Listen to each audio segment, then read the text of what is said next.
എല്ലാവർക്കും വായിക്കാനും പറ്റില്ല. വായന നമുക്ക് ഉണ്ടാക്കിയെടുക്കാൻ പറ്റുന്ന സ്കില്ലല്ല.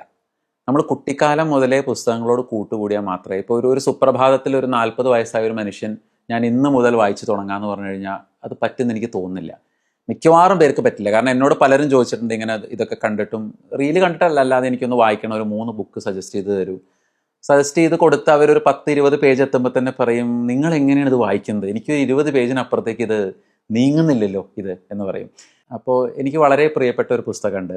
എനിക്ക് ഈ മരിക്കാൻ ഭയങ്കര പേടിയാണ്. മരണഭയം എല്ലാവർക്കും ഉള്ളതാണല്ലോ.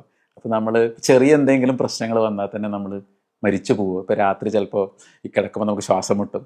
അപ്പോൾ ദൈവം ഇന്ന് രാത്രിയോടുകൂടി ഞാൻ ഇല്ലാതെ ആയിക്കഴിഞ്ഞാൽ എന്ത് സംഭവിക്കും, എല്ലാവർക്കും തോന്നുന്നൊരു കാര്യമാണ്.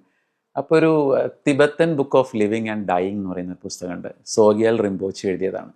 ഈ തിബത്തിൽ എങ്ങനെയാണെന്നുണ്ടെങ്കിൽ, അവിടെ തിബത്തൻ ബുദ്ധിസത്തിൽ ഒരു മാസ്റ്റർ ഉണ്ടാവും, അവർക്ക് കുറേ ഡിസിപ്പിൾസ് ഉണ്ടാവും.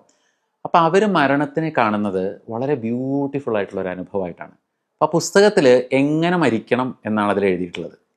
അവർ പറയുന്നത് വെച്ചപ്പോൾ, നാളെ രാവിലെ ഞാനിപ്പോൾ മാഷോട് പറയുകയാണ്, മാഷെ ഞാൻ നാളെ രാവിലെ കുളത്തിൽ മാഷെ കൊണ്ടിടുന്നു പറഞ്ഞു കഴിഞ്ഞാൽ മാഷ്ക്ക് പേടിയാവും. അയ്യോ നാളെ രാവിലെ എന്നെ ഈ കുളത്ത് കൊണ്ടിടും, എന്താ ചെയ്യാമെന്നറിയില്ല. അതിന് പകരം ഞാൻ മാഷോട് പറയണം, നാളെ രാവിലെ നമുക്ക് ആ കുളം ഒന്ന് കണ്ടുവരാം. മാഷ ഞാൻ നാളെ കൊണ്ടുപോയി കുളം കാണിച്ചു വരുന്നു. മറ്റന്ന് നമ്മൾ പോകുന്നു, മാഷ് കാലൊന്ന് ഇറക്കി വെക്കുന്നു കുളത്തിൽ. അടുത്ത ദിവസം പോകുന്നു, മാഷ് ഒരു 2 സ്റ്റെപ്പ് ഇറങ്ങുന്നു.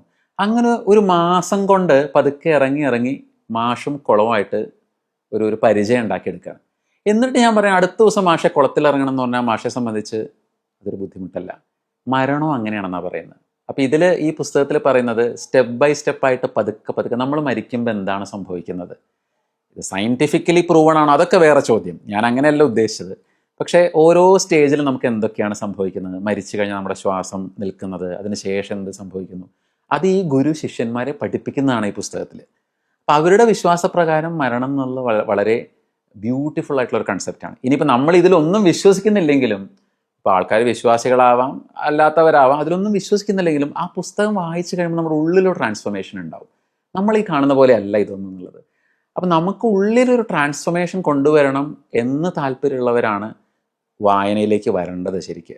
പിന്നെ ഭാവന, നമ്മുടെ ഒരു ഭാവന വികസിക്കാൻ തീർച്ചയായിട്ടും പുസ്തകങ്ങൾ സാധിക്കും. അതിപ്പോൾ ഞാൻ പ്രത്യേകിച്ച് പറയേണ്ട ഒരു കാര്യമില്ല. അപ്പോൾ എന്തുകൊണ്ട് വായിക്കണം എന്ന് പറയുന്നത്, ഇപ്പോൾ എന്തുകൊണ്ട് എവറസ്റ്റ് കീഴടക്കണം എന്ന് ചോദിച്ചതുപോലെയാണ്, അതവിടെ ഉള്ളത് കൊണ്ടെന്ന് പറഞ്ഞില്ല. അപ്പോൾ എന്തുകൊണ്ട് വായിക്കണം, പുസ്തകങ്ങൾ ഉള്ളിടത്തോളം കാലം നമ്മൾ വായിക്കണം എന്ന് തന്നെയാണ് എനിക്ക് തോന്നുന്നത്.